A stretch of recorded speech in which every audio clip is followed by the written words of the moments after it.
എന്റെ ഗോമതി, ഈ കള്ളത്തരങ്ങളൊക്കെ ആരാ നിങ്ങളെ പറഞ്ഞ് വിശ്വസിപ്പിച്ചത്? നിർത്ത.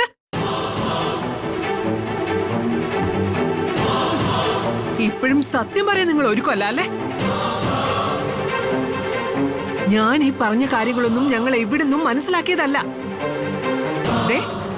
നിങ്ങളുടെ ഈ മകള് തന്നെ ഞങ്ങളോട് പറഞ്ഞ കാര്യങ്ങളാ.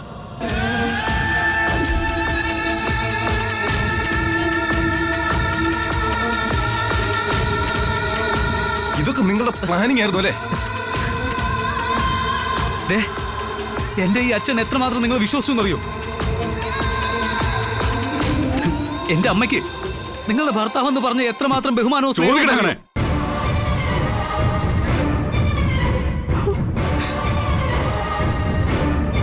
ഇവൾ ഈ വീട്ടിലേക്ക് വന്നു കയറിയ അന്നു മുതല് ഞങ്ങളുടെയൊക്കെ മുന്നിൽ അഭിനയിക്കായിരുന്നു. അത് അഭിനയമാണെന്ന് എനിക്കറിയില്ലല്ലോ, ഞങ്ങൾക്ക് ആർക്കും അറിയില്ലല്ലോ. സ്നേഹമുള്ള ഒരു മരുമകളെ കിട്ടിയല്ലോ എന്നോർത്ത് ഞാൻ സന്തോഷിച്ചു.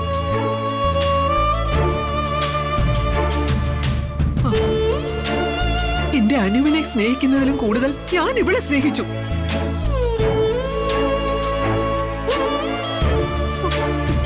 ഇവളുടെ സ്വത്തും പണവും ഒന്നും ആഗ്രഹിച്ചല്ല ഞാൻ ഇവളെ സ്നേഹിച്ചത്. എനിക്കിവളെ ഒരുപാട് ഇഷ്ടമായിരുന്നു.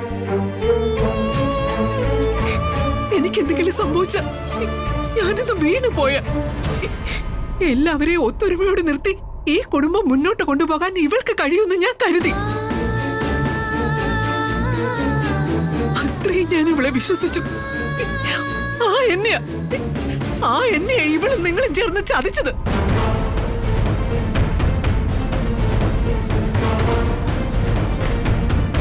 ഗോമതി, ശരിയാ, ഗോൾഡ് മെഡലിന്റെ കാര്യം ശരിയാണ് ഗോമതി. എന്റെ മോള് ഗോൾഡ് മെഡൽ വാങ്ങണമെന്ന് ഞാൻ ആഗ്രഹിച്ചു. ഇതൊക്കെ നിസ്സാര കാര്യങ്ങളല്ലേ? ഇതൊക്കെ ഇത്രയും വലിയ സംഭവം ആക്കണോ? ഇതൊക്കെ നിങ്ങൾക്ക് നിസ്സാര കാര്യ അല്ലേ? ശരി, എങ്കി പറ, എന്റെ ധർമ്മൻ ഈ വീട്ടിൽ നിന്ന് പുറത്തായത് എങ്ങനെയാ?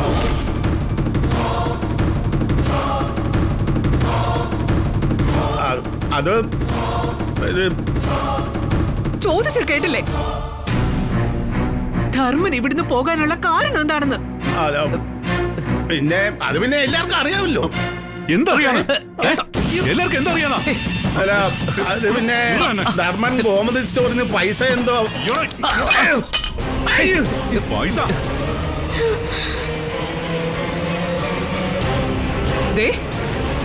എന്റെ അനിയൻ പണം മോഷ്ടിച്ചു അല്ലേ? ഗോമതി സ്റ്റോറിൽ നിന്ന് 25,000 രൂപ മോഷ്ടിച്ചത് എന്റെ ധർമ്മനാണോ? അല്ല, അങ്ങനെയാണല്ലോ ഞാൻ കേട്ടത്. ആ പണം മോഷ്ടിച്ച ആരാണെന്ന് തെളിവ് സഹിതം ഞാൻ കാണിച്ചോ. തനിക്ക് കാണണോ?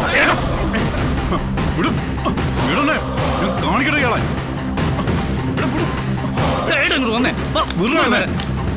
ഞാൻ അയാളൊന്നും ചെയ്യുന്നില്ല. തനിക്ക് തെളിവ് ഞാൻ കാണിച്ചോ. കാണിച്ചുതരാം. താൻ കണ്ടോ? കാണാൻ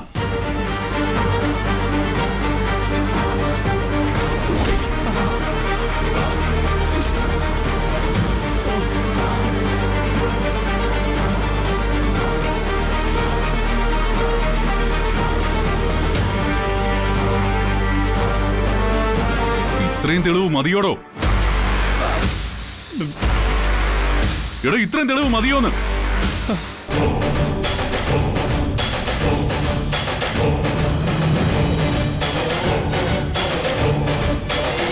കടയിലെ ഞാൻ ക്യാമറ വെച്ച കാര്യം നിങ്ങൾ അറിഞ്ഞില്ല അല്ലേ? മഹാഭാവി, മുമ്പ് നിങ്ങൾ തന്നെയാ കടന്ന് പണം മോഷ്ടിച്ചത്. ആ 25,000 രൂപ ഉണ്ടല്ലോ, അത് നിങ്ങൾ തന്നെയാ എടുത്തേ. എന്നിട്ട് ആ പാവം മാമൻ തെറ്റുകാരനായി.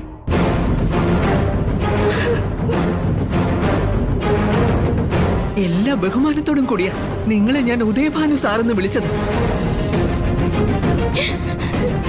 പക്ഷെ നിങ്ങൾ ഇത്രയും അധപതിച്ച ഒരു മനുഷ്യനാണെന്ന് ഞാൻ അറിഞ്ഞില്ല.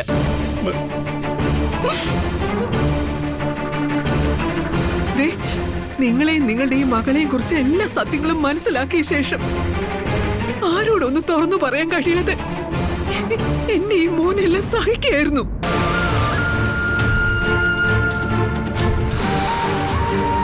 അവൻ എങ്ങനെ പറയും? നിങ്ങളെപ്പോലൊരു പെരുങ്കള്ളന്റെ മകളെയാണ് സ്വന്തം മകന് വേണ്ടി കണ്ടുപിടിച്ച് കെട്ടിച്ചു കൊടുത്തതെന്ന് അറിയുന്ന നിമിഷം അവന്റെ അച്ഛൻ തകർന്നു പോകുന്ന അവൻ അറിയായിരുന്നു.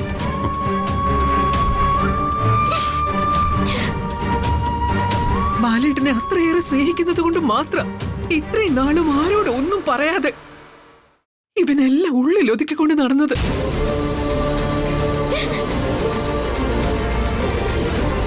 ഇവൻ എല്ലാ സത്യങ്ങളും മനസ്സിലാക്കിയെന്ന് അറിഞ്ഞിട്ട് പോലും നിങ്ങൾ നന്നായില്ലല്ലോ. നിങ്ങളും നിങ്ങളുടെ ഈ മോളും എന്നോട് ചെയ്ത ദ്രോഹേ സഹിക്കാൻ പറ്റുന്നതിന്റെ അപ്പുറം ഞാൻ സഹിച്ചു.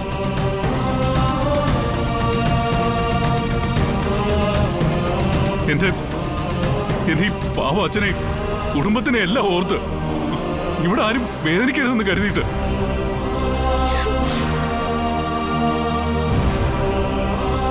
അവസാനം നിങ്ങളെന്റെ മാമനെതിരെ തിരിഞ്ഞപ്പോ നിങ്ങൾ കാരണം ഞങ്ങളുടെ മാമൻ ഇവിടുന്ന് അപമാനിക്കപ്പെട്ട് ഈ കുടുംബത്തിൽ നിന്ന് ഇറങ്ങി പോകേണ്ടി വന്നപ്പോഴേ ഇടോ എന്റെ സകല നിയന്ത്രണം തെറ്റി.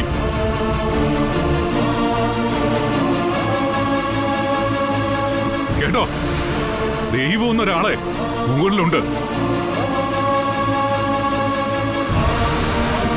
ഞങ്ങളുടെ പാവം മാമനോട് നിങ്ങൾ ചെയ്ത ചതിയാ.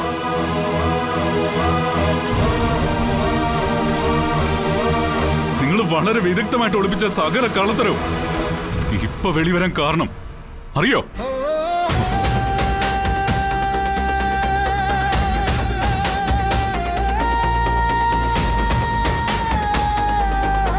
ഇത്രയൊക്കെ ദ്രോഹം ചെയ്യാൻ മാത്രം ഞങ്ങൾ എന്ത് തെറ്റാ നിങ്ങളോട് ചെയ്തത്?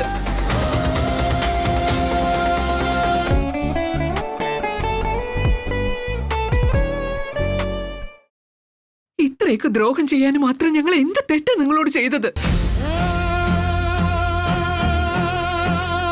ഗോമതി, ഏതൊരച്ഛനമ്മമാരും സ്വന്തം മോള് നല്ലൊരു കുടുംബത്തിൽ ചെന്ന് കയറണമെന്ന് ആഗ്രഹിക്കില്ലേ?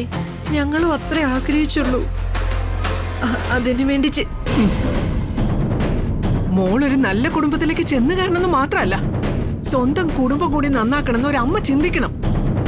നിങ്ങൾ എപ്പോഴെങ്കിലും അങ്ങനെ ചിന്തിച്ചിട്ടുണ്ടോ? ഞാൻ നല്ല രീതിയിൽ തന്നെ എന്റെ മോളെ വളർത്തിയിട്ടുള്ളത്. അവക്ക് എന്താ ഒരു കുറവ്? ഓഹോ,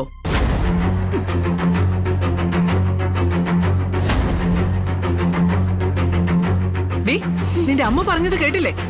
നല്ല രീതിയിലാണ് നിന്നെ അവര് വളർത്തിയത്. ഞാൻ അങ്ങനെ തന്നെയാ വളർത്തിയിട്ടുള്ളത്. നീ എന്താ ഞങ്ങളോട് പറഞ്ഞത്? നിന്നെ കൊണ്ട് ഈ സകല കള്ളത്തരവും ചെയ്യിപ്പിച്ചത് നിന്റെ അച്ഛനും അമ്മയാണെന്ന് അല്ലേ?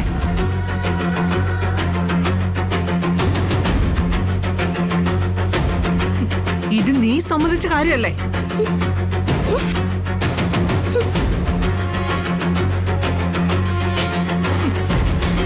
മോളെ നിങ്ങൾ നല്ല രീതിയിൽ വളർത്തിയല്ലേ? പല തെറ്റുകൾ സംഭവിച്ചിട്ടുണ്ട്. അത് ഞങ്ങൾ അംഗീകരിക്കുന്നുണ്ട്.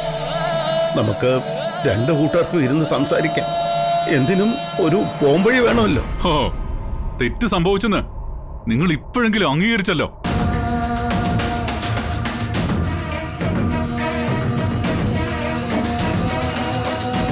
ഇവളുടെ ഓരോ കള്ളത്തരങ്ങളും പുറത്തു വരുമ്പോ ഞാൻ എന്തുമാത്രം വേദനിച്ചെന്ന് നിങ്ങൾക്ക് അറിയാവോ?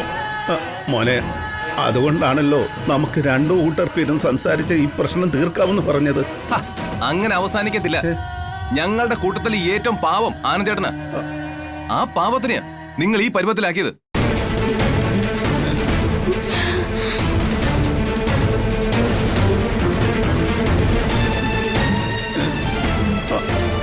ബാല, ഇതൊക്കെ കേട്ടിട്ട് മാലെന്താ ഇങ്ങനെ കല്ല് പോലെ ഇരിക്കുന്നത്? നമുക്ക് സംസാരിച്ച് തീർക്കാൻ ബാല. ഞങ്ങളുടെ അച്ഛൻ ഇങ്ങനെ നിൽക്കുന്നതിന്റെ കാരണം നിങ്ങൾക്കറിയോ? ആ മനുഷ്യൻ തകർന്നിരിക്കുക.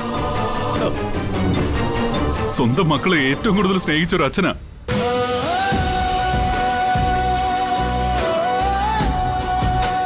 ആ അച്ഛനായിപ്പോ സ്വന്തം മകന്റെ ജീവൻ നശിച്ചു പോകാൻ താൻ കാരണക്കാരനായല്ലോ എന്ന് ഓർത്ത് എടോ കുറ്റബോധത്തോടെ ഈ തലകുനിച്ചിരിക്കുന്നത്.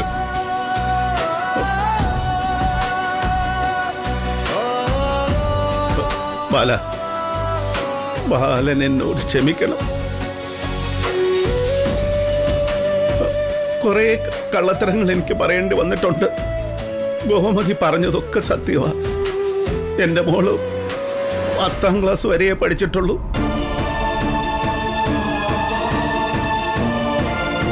എനിക്ക് കള്ളം പറയേണ്ടി വന്നത് മനഃപൂർവ്വമായിരുന്നില്ല. അതിനൊക്കെ ചില കാരണങ്ങളൊക്കെ ഉണ്ടായിരുന്നു. എന്ത് കാരണം? പറയാം. ആനന്ദിന്റെ ആലോചന വരുന്നതിന് മുമ്പ് ദേവിക്ക് പല നല്ല ആലോചനകളും വന്നിരുന്നു. പക്ഷെ എന്റെ മോക്ക് പഠിത്തം കുറവായതുകൊണ്ടും വലിയ സാമ്പത്തിക ചുറ്റുപാടുകൾ ഇല്ലാത്തതുകൊണ്ടും ആ ആലോചനകൾ ഓരോന്നായി മുടങ്ങാൻ തുടങ്ങി. കല്യാണപ്രായം കഴിഞ്ഞ ഒരു പെങ്കൊച്ചു വീട്ടിലിരിക്കുമ്പോ അച്ഛനമ്മമാരുടെ ആദി എന്തുമാത്രമായിരിക്കും.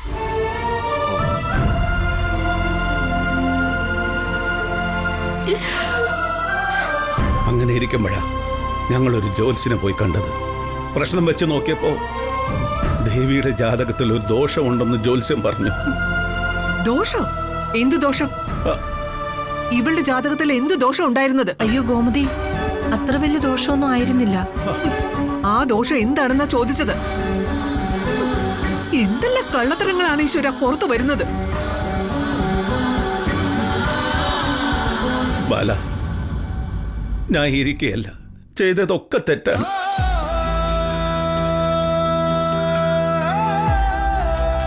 എന്റെ മോള് നല്ലൊരു വീട്ടിൽ നല്ലൊരു പയ്യന്റെ ഭാര്യയായി നല്ലൊരു മരുമോളായി ജീവിക്കുന്നത് കാണാനുള്ള എന്റെ ആഗ്രഹം കൊണ്ട് അതിനുവേണ്ടി അച്ഛൻ ചെയ്തു പോയ തെറ്റാ.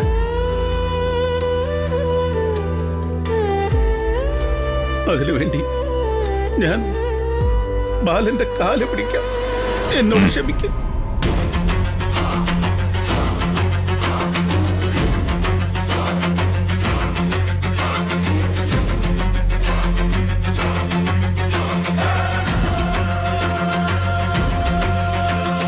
ഇത്രയും നേരം നിങ്ങളൊക്കെ സംസാരിച്ചത് നിശബ്ദനായി ഞാൻ കേട്ടു. ഇനി ഞാൻ സംസാരിക്കാം. ഇടയ്ക്കൊരാളും വരരുത്.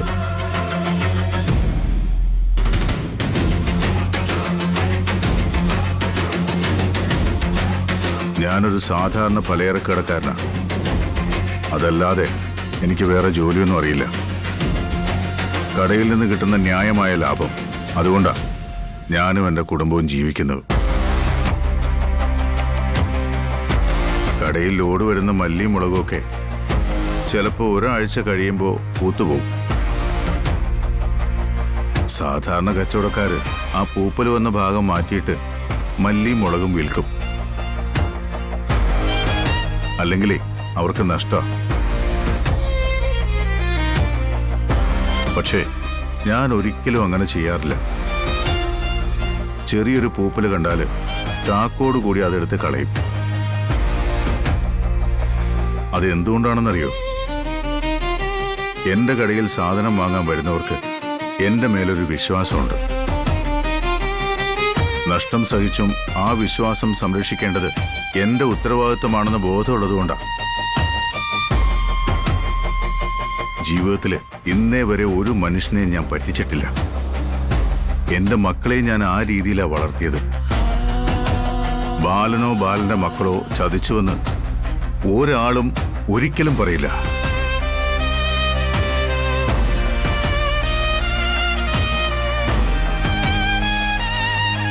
ഒരാളെയും ചതിക്കോ വഞ്ചിക്കോ ചെയ്യാതെ ജീവിച്ച എനിക്കോ എൻ്റെ കുടുംബത്തിനോ ഇപ്പൊ ഈ അവസ്ഥ വന്നത്. ദേവാനു, വിദ്യാഭ്യാസമില്ലാത്തൊരു പലചരക്കടക്കാരനെ പറ്റിക്കാൻ കഴിഞ്ഞുവെന്ന് നിങ്ങൾ ഒരിക്കലും കരുതരുത്. നിങ്ങൾക്ക് എന്നെ പറ്റിക്കാൻ കഴിഞ്ഞത് നിങ്ങൾക്ക് ബുദ്ധി കൂടുതലുള്ളതുകൊണ്ടല്ല. എന്നെപ്പോലെ നന്മയും സത്യവും ഉള്ളവരാണ് മറ്റു മനുഷ്യരുമെന്ന് ഞാൻ തെറ്റിദ്ധരിച്ചു പോയതുകൊണ്ടാണ്.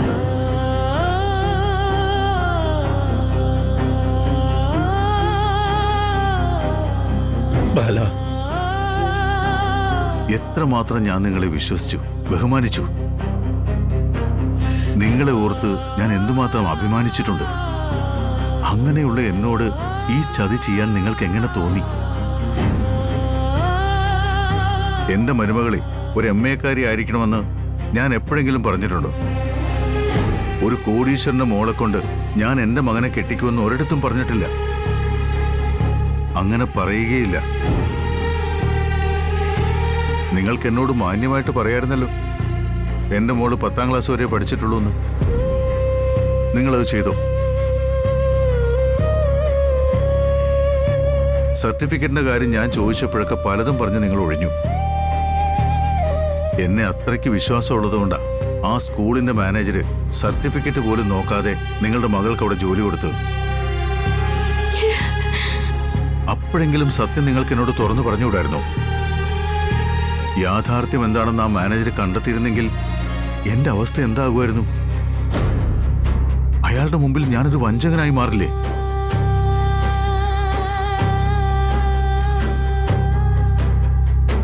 കല്യാണപ്രായം കഴിഞ്ഞൊരു മകളുടെ വിവാഹം എത്രയും വേഗം നടത്തണമെന്നുള്ളത് ഏതൊരു അച്ഛനമ്മമാരുടെയും ആഗ്രഹമാണ്.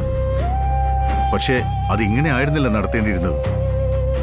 നിങ്ങൾ നേരത്തെ പറഞ്ഞല്ലോ ദേവിയുടെ ജാതകത്തിൽ എന്തോ ദോഷം ഉണ്ടായിരുന്നു എന്ന്. എനിക്കതിലൊന്നും ഒരു വിശ്വാസമില്ല. ഇനി ദോഷം ഉണ്ടെങ്കിൽ തന്നെ നിങ്ങൾ ആ കാര്യം എന്നെ അറിയിച്ചിരുന്നെങ്കിൽ നമുക്ക് ആ ജാതക ദോഷത്തിനുള്ള എന്ത് പരിഹാരം വേണമെങ്കിലും ചെയ്യായിരുന്നല്ലോ. മിണ്ടരുത്. എന്നോട് പറയണ്ട, ഗോമതിയോടും പറയണ്ട. പക്ഷേ നിങ്ങളുടെ മകളുടെ കഴുത്തിൽ താലി കെട്ടിയവനാണല്ലോ ആനന്ദ്. അവനോടെങ്കിലും നിങ്ങൾക്ക് സത്യങ്ങൾ പറയാമായിരുന്നില്ലേ?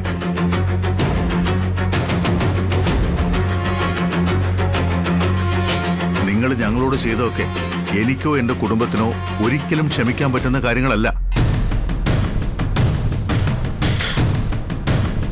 എടോ, തനിക്ക് തന്റെ മോളോട് എന്തെങ്കിലും സ്നേഹമുണ്ടോ? 100 കള്ളങ്ങൾ പറഞ്ഞ് താൻ ഈ കല്യാണം നടത്തി. തന്റെ മകൾ ഇവിടെയല്ലേ, ഈ വീട്ടിലല്ലേ ജീവിക്കേണ്ടത്? അവളെക്കുറിച്ച് അവളുടെ അച്ഛനായ താൻ ചിന്തിച്ചോ? എന്റെ ഒരാളുടെ വാക്ക് വിശ്വസിച്ചിട്ടാ ആനന്ദ് ദേവിയുടെ കഴുത്തിൽ താലി കെട്ടിയത്. ആ വിശ്വാസമാ ചീട്ടുകൊട്ടാരം പോലെ തകർന്നടിഞ്ഞ് വീണത്. എടോ, അച്ഛൻ ഒരാളുടെ വാക്ക് വിശ്വസിച്ചിട്ടല്ലേ ഞാൻ ഈ കല്യാണത്തിന് തയ്യാറായതെന്ന് ഈ നിമിഷം വരെ എന്റെ മോൻ എന്നോട് ചോദിച്ചിട്ടില്ല. അവൻ എന്നോട് അങ്ങനെ ചോദിച്ചാൽ ഞാൻ എന്തു പറയും? അച്ഛൻ, അവന്റെ മുമ്പിൽ തലകുണിച്ച് നിൽക്കാനല്ലേ എനിക്ക് പറ്റൂ.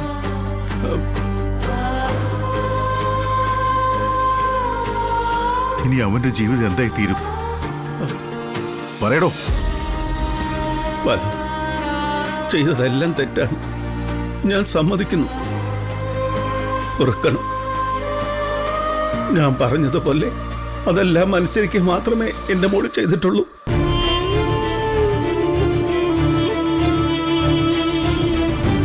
ഓരോ തവണ കള്ളം പറയേണ്ടി വരുമ്പോഴും അവൾ എതിർത്തതാ. പറ്റില്ല, ഞങ്ങൾ നിർബന്ധിച്ച അവളെ കൊണ്ട് ഇതൊക്കെ ചെയ്യിച്ചത്.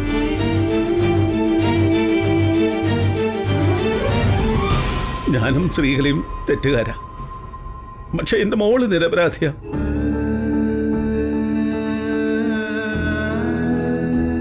സ്ത്രീകളെയും പൂർണ്ണമായി തെറ്റുകാരിയാണെന്ന് പറയാൻ കഴിയില്ല. എന്നെ വിശ്വസിച്ച്, എന്റെ വാക്കുകൾ വിശ്വസിച്ച്, നല്ല ഒരു ഭാവി സ്വപ്നം കണ്ട് അവളെല്ലാത്തിനും കൂട്ടുനിന്നു. ബാല, എല്ലാ തെറ്റും ഞാൻ സ്വയം ഏറ്റെടുക്കുക. ബാലൻ എന്നെ ശിക്ഷിക്കാം, പക്ഷേ എന്റെ മോളോട് നിങ്ങൾ ക്ഷമിക്കണം. അവളെ നിങ്ങൾ വെറുക്കരുത്.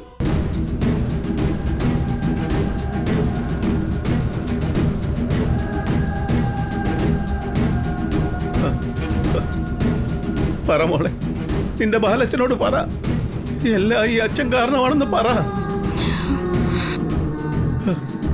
നീ ഒരു തെറ്റും ചെയ്തിട്ടില്ല. നിന്നെ ഈ നരകത്തിലേക്ക് തള്ളിവിട്ടത് ഞാൻ ഒറ്റ ഒരുത്തനാണെന്ന് പറ മോളെ.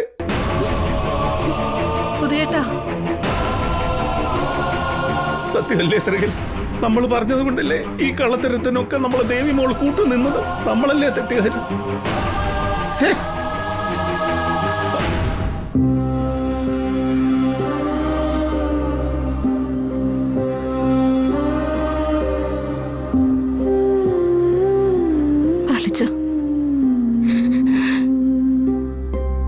എന്നോട് ക്ഷമിക്കണേ ബാലച്ച. ഇനി ഒരിക്കലും ഞാൻ ഒരു കള്ളവും പറയൂല, വിശ്വാസവഞ്ചന കാണിക്കൂല്ല. എന്റെ ദൈവമാണ് സത്യം. ദേവി,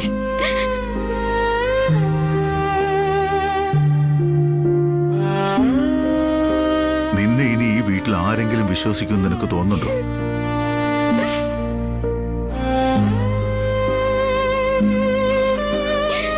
ഇനി ഈ ജന്മത്ത് ആനന്ദ് നിന്നെ വിശ്വസിക്കോ?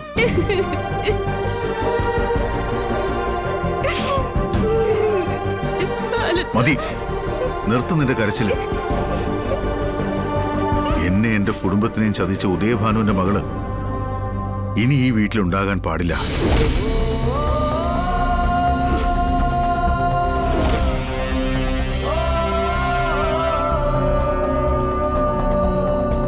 ദേവിയെ നിങ്ങൾ കൂട്ടിക്കൊണ്ടു വയ്ക്കോ. ബാല,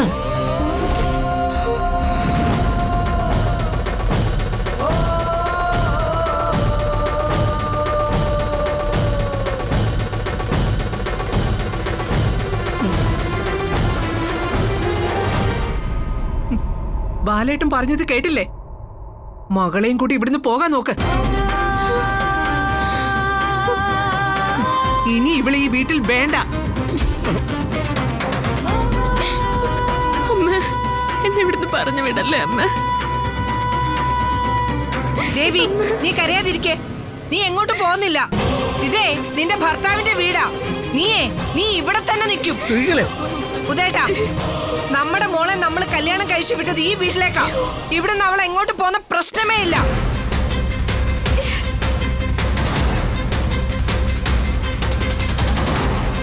ദേവി ഈ വീട്ടിലെ മരുമോളാ. അവൾ ഇവിടെ തന്നെ നിൽക്കും. ശ്രീകലെ, ദേവിയെ ഇനി ഇവിടെ നിർത്താൻ പറ്റില്ല. അവളെ കൂട്ടിക്കൊണ്ടുപോ.